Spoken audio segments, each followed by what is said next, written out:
Claudette, moi, il y a une question, et je vous l'ai déjà dit, qui se pose.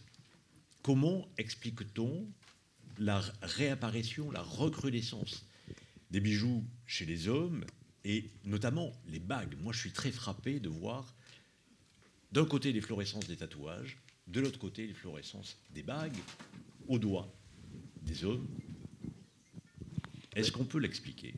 Moi, je parlerais plutôt des bracelets. Ce sont les bracelets qui me frappent et qui sont les plus abondants aujourd'hui et dont le nombre est croissant sur les poignets des hommes. Alors, j'ai réfléchi un peu. En fait, il n'y a pas véritablement de date. On se rappelle simplement que les hommes ont commencé, il y a quelques années, peut-être une dizaine d'années, à porter les bracelets brésiliens. Ces petits bracelets tressés qui étaient censés porter bonheur et qui étaient en lien justement avec les croyances. Et il y a eu aussi, je crois, à un moment donné, des bijoux qui étaient en poil d'éléphant.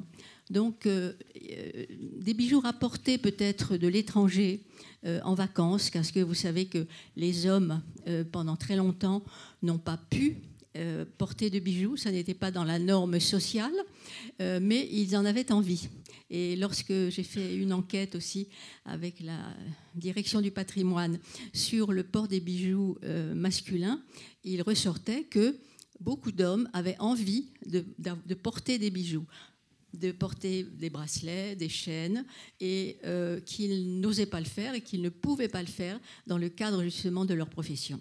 Il semble qu'il y ait maintenant beaucoup plus de liberté pour qu'ils le fassent, et évidemment ce sont plutôt des jeunes hommes qui portent à la fois les bagues, dont j'ai moins de choses à dire d'ailleurs, que les bracelets, mais toujours est-il que, à mon avis, la partie commerciale est très importante, car peut-être les bijoutiers ou les fabricants ont-ils commencé à perdre justement leurs clients, et qu'il y a une invention qui venait surtout, je crois, des pays germaniques.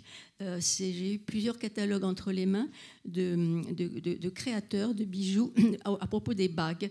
Et il y a aussi de nouveaux matériaux qui sont arrivés, moins traditionnels, comme le titane par exemple. Donc l'idée pour un homme d'avoir des bijoux différents, beaucoup moins traditionnels, et qui s'ouvrent également à une plus grande liberté, explique probablement le fait qu'aujourd'hui, les jeunes hommes portent beaucoup plus de bijoux. Mais c'est très limité. Par exemple, la chaîne est toujours assez mal perçue de façon générale. En revanche, encore une fois, en effet, pour les bagues, c'est plus délicat parce que lorsque j'avais fait cette enquête, beaucoup d'hommes considéraient qu'il fallait avoir de belles mains pour porter des bagues, parce qu'il y avait moins de symbolisme pour la bague de fiançailles. Vous savez, l'alliance, les hommes l'ont portée très tardivement, de toute façon.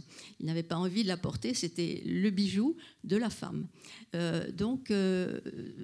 En revanche, en ce qui concerne les bracelets, c'était plus facile. Il y a un travail récent que j'ai vu qui montre aussi que chez les jeunes retraités, il y a une efflorescence de bijoux. Ils étaient contraints à cette interdiction professionnelle, ils s'en voient libérés. Oui, absolument. Et en même temps, c'est la retraite, oui, et également les voyages, et donc les vacances. Le tourisme. Les vacances. Est-ce qu'il y a des questions, des doigts qui se lèvent? Alors, moi, je voudrais éventuellement vous soumettre un petit jeu. Jeu de main, jeu de vilain. Ah oui. Ah, voilà. C'est la main de qui? Yes. Ah, qui? Ah. Bravo. Ah. Quelle main? Masculine encore.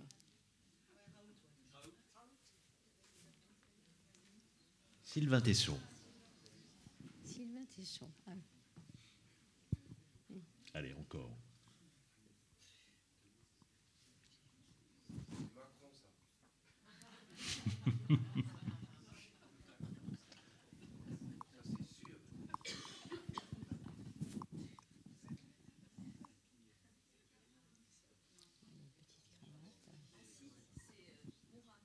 Yes. Très bien. Edgar Morin. Wow.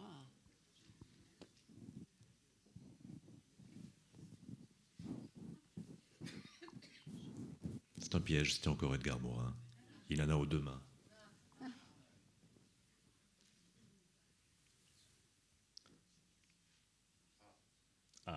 plus difficile. C'est une femme, ça, non? On a un peu franchi une frontière, quoique. Ah, c'est entre les deux. C'est Johnny Depp. Et encore lui. Là, il y a bague et tatouage. Là, il y a des chaînes aussi. Bien écoutez, s'il n'y a pas de questions, je vais remercier Oui, il a des chaînes.